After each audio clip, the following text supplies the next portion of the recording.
ത്രിയേക ദൈവത്തിൻ്റെ തിരുനാമത്തിന് മഹത്വമുണ്ടാകട്ടെ.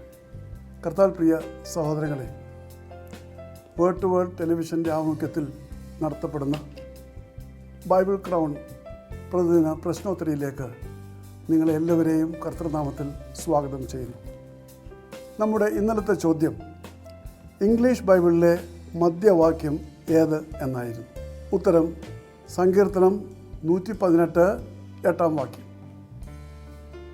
ഇന്നലത്തെ വിജയി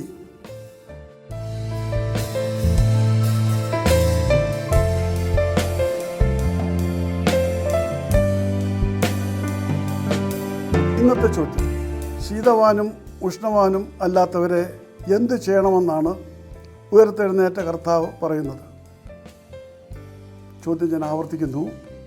ശീതവാനും ഉഷ്ണവാനും അല്ലാത്തവരെ എന്തു ചെയ്യുമെന്നാണ് ഉയർത്തെഴുന്നേറ്റ കർത്താവ് പറയുന്നത്? വേഗം ഉത്തരങ്ങൾ അറിയിക്കുക, സമ്മാനം നേടുക. ദൈവം നമ്മെ അനുഗ്രഹിക്കട്ടെ. താഴെ കൊടുത്തിരിക്കുന്ന വാട്സാപ്പ് നമ്പറിൽ നിങ്ങളുടെ ഉത്തരങ്ങൾ അയയ്ക്കുക.